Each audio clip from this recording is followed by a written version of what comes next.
So ayan, sa video ito po ay ipapakita ko sa inyo kung paano i-assemble yung ating universal roll media holder, no, na amin din pong innovation. So ito yung mga kasama sa package.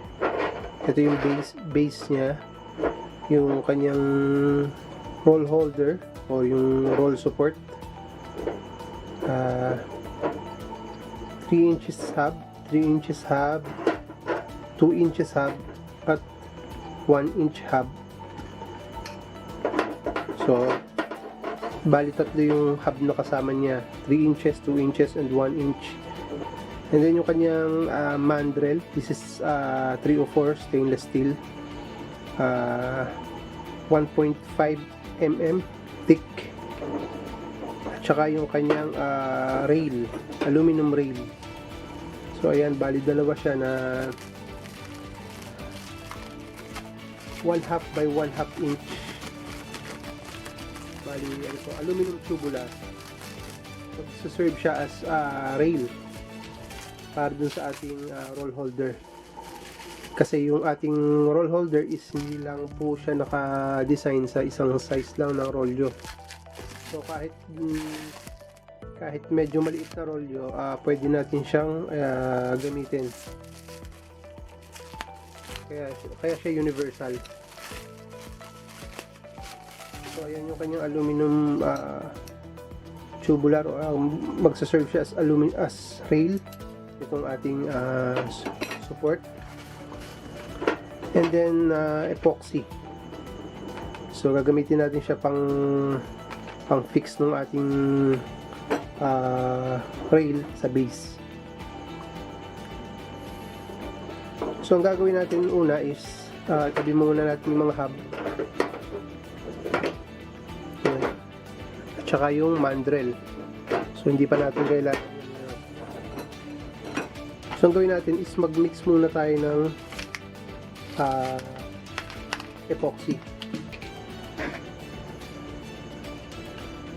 So ayan, buksan lang natin sila parehas. And mag 1:1 po ang ratio nito. So siguro okay na yung kalahati. Tig-kalahati sila. Hindi, siguro mga tig 3/4 ng laman niya. Pag kulang, tsaka lang tayo ulit mag-mix.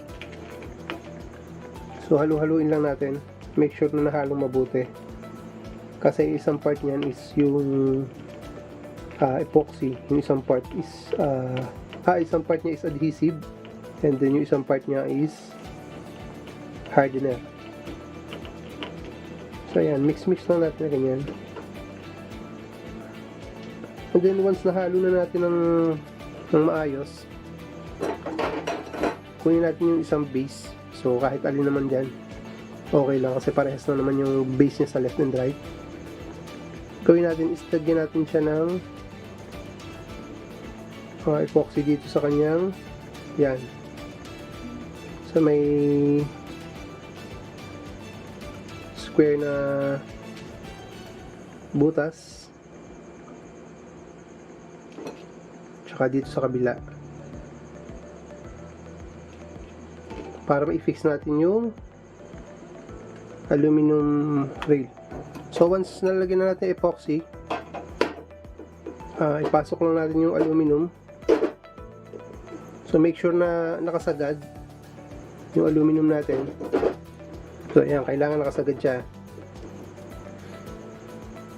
And once nakapasok na yung ating rail o yung ating aluminum guide, so ilagay na natin tong isang guide. So kailangan ang lagay niya is papaganyan. Pasok natin. Like for example, ganyan. So ito yung ganito yung way ng paglalagay. So hindi po papaganyan. Kasi ito yung mauna. Ito yung nasa left side na holder. Make sure na naka-undo to yung knob niya para maipasok natin yung aluminum.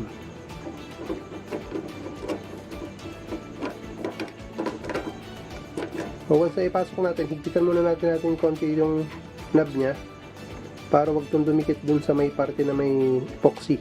So, ang sunod naman natin is yung kabila. So, ito naman is padapa. So, opposite nung una natin nilagay. So, papaganyan naman siya. So, ayan, i-undo ulit natin to. Then, pasok natin siya. Yan. So, yan, okay lang na natin yan. Ganyan lang. And then, ulitin lang natin yung paglalagay ng epoxy dito sa kabilang base. Medyo bilisan lang natin kasi itong epoxy na to is mabilis tong mag-settle, mabilis tong solid.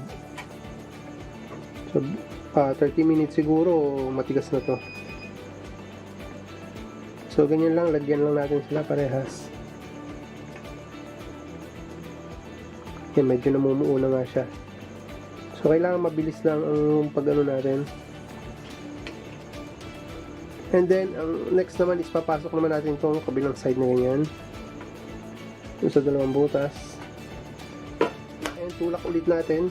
Make sure na makasagad sa ilalim yung dulo ng aluminum. So, pag nakakabit na yung dalawang base, ipatong lang natin siya sa isang flat na surface. So, ipatong lang natin siya sa flat na surface para ma-align, kusang ma-align yung mga paa niya. So, para hindi siya mag-uga-uga kung sakaling tumigas yung ating epoxy na hindi siya naka-align. So, dapat habang tumitigas yung epoxy, naka-align na yung. So, ayan, ngayon, hintayin lang natin na tumigas yung epoxy. And mamaya, itatry natin siya na ilagay na yung ating, try natin siya lagyan ng rolyo. One eternity later. So, ayan, after 30 minutes, binalikan na natin yung ating universal media roll holder. So, ito po ay matigas na yung epoxy, so pwede na natin subukan siyang lagyan ng rolyo. So, ito yung kanyang support, dalawa. Na-adjust siya parehas. So, pwede natin siyang i-adjust depende dun sa size ng rolyo na gagamitin natin. So, ayan, hanggang ganyan yung pinakamaliit na rolyo na pwede nating ilagay. And then, alam ko is parang nasa 13 inches yata o 12.5 inches yung maximum. Ito yung maximum na ano niya. So, nasa 13.5 inches na rolyo yung pwede nating gamitin sa kanya. So, ayun, kunin na natin yung kanyang mandrel. Ito. At yung hub. So, napakalaking bagay nito kung magpiprint tayo ng roll to roll, lalo sa L1300. Ito po is, ito yung media namin. No? Ito yung fast cure. Kung interesado kayo, meron po rin tayo din sa Shopee store natin. So, hindi nagkakali yung presyo dun sa mga presyo ng ibang brand. Pero ito, nagagaranti po namin na bleed cut friendly. Siguro 30 minutes lang, laminate, and then pwede na kayo mag bleed cut. So, yung hub is ilalagay lang muna natin dito. Yan, sa isang side. Yung 3 inches hub. And then, ganun din sa kabila. Tapos ito yung 1 inch hub niya. Ito rin yung ating stopper o collar. Meron siyang, ayan, meron siyang bolt dito. So, luluwagan lang natin yan. Pag pinasok natin yung kanyang stainless mandrel. And pagdating doon sa kabilang side, so ayan, ipasok na natin yung dalawang collar sa kabilang side. So ayan na siya, nakalagay na siya. Then ang gagawin lang natin next is i-adjust natin yung support niya base dito sa kanyang rolyo. So, I'm sorry, nagkamali pala ako. Ang maximum lang ng rolyo pala na pwede natin ikabit is 12.5 inches. Kasi may limitation pala tayo kasi meron tayong dalawang collar dito which is parang nasa 0.5 inch din yung kapal niya. So, once na naka-set na yung ating support, pwede na nating i-tighten to. Or pwede rin hindi kasi naka-maximum ano naman na tayo eh. Pwede rin hindi. Pero mas okay kung i-tighten natin para siguro wag mag-wobble.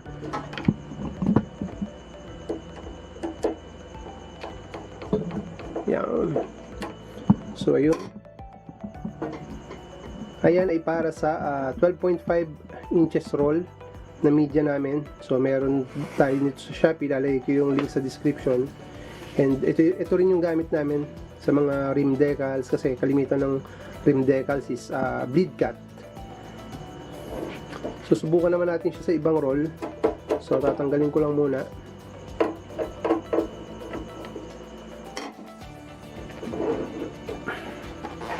Tanggalin natin yung mandrel, yung collar.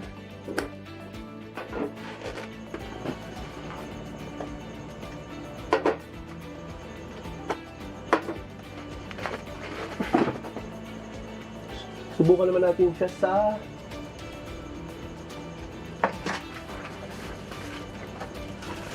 8.5 inches width na sublimation paper. So ayan, ito yung 2 inches hub. Sige lang natin dyan, kagaya ng ginawa natin kanina dun sa 12.5 inches na. Yun ang maganda po sa sa universal, no? So lahat ng size ng hub na kalimitan ay kailangan natin sa mga media roll natin is kasama po sa ating kit. So ito, i-adjust na natin yung support niya, o loosen muna natin pala, then adjust natin like that, and yun, i-ano na lang natin to, tighten. So ayan,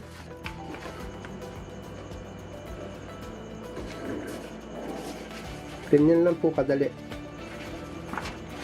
So yung 1 inch hub is ginawa lang natin yan just in case na meron tayong mga media na gumagamit ng 1 inch na paper core, 1 inch diameter na paper core. Magagamit din po natin yan. So yun lang po mga kadikit, mga ka-printing, ganun lang po kadali pag-i-install ng or pag-assemble at pag-i-install ng rollo sa ating universal media roll holder. So ayan po is available na sa ating Shopee store.